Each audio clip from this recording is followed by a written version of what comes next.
Middle ಅಲ್ಲಿ ಮಾತ್ರ water ಬರುತ್ತೆ, ಅದು ಇವಾಗ ವರ್ಕ್ ಆಗ್ತಿಲ್ಲ. ಇವಾಗ ಔಟ್ಸೈಡ್ ಬರುತ್ತೆ, ಇವಾಗ ಮಿಡಲ್ ಅಲ್ಲಿ ಬರ್ತಿಲ್ಲ. ಅದು ಬೇಕಾದ್ರೆ ಅದು ಸಪ್ರೇಟ್ ಆನ್ ಮಾಡ್ಕೋಬಹುದು. ಎರಡು ಅಟ್ ಎ ಟೈಮ್ ಮಾಡ್ಬೋದು, ಇಲ್ಲ ಇಷ್ಟು ಬೇಕಾದ್ರೂ ಮಾಡ್ಕೋಬಹುದು. ಇದು ಬಾಡಿ ಶವರ್ಗೆ ಮಾತ್ರ. ನೆಕ್ಸ್ಟ್ ಕ್ಯಾಸ್ಕೇಡ್ ಬರುತ್ತೆ, ವಾಟರ್ ಫಾಲ್ ಟೈಪ್.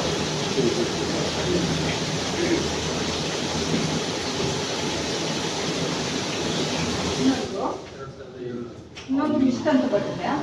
ಸೊ ಇದು ಫಾಗ್ ಟೈಪ್ ಬರುತ್ತೆ. ಇಷ್ಟು ಟೈಪ್ಸ್ ಬರುತ್ತೆ. ಮತ್ತೆ ಲೈಟ್ಸ್ ಇದೆ, ಬ್ಲೂಟೂತ್ ಸ್ಪೀಕರ್ ಇದೆ. ಇನ್ನೊಂದು ಇದಕ್ಕೆ ಬಾಡಿ ಜೆಟ್ಸ್ ಹಾಕ್ಕೋಬಹುದು. ಇದು ಸ್ನೋ ರೇಟ್, ವಾಟರ್ದು ಹೆಚ್ಚು ಕಮ್ಮಿನೂ ಮಾಡ್ಕೋಬಹುದು. ಇದು ಟೆಂಪರೇಚರ್ ಹೆಚ್ಚು ಕಮ್ಮಿ ಮಾಡ್ಕೋಬಹುದು. ಇಷ್ಟು ಆಪ್ಷನ್ಸ್ ಇರುತ್ತೆ.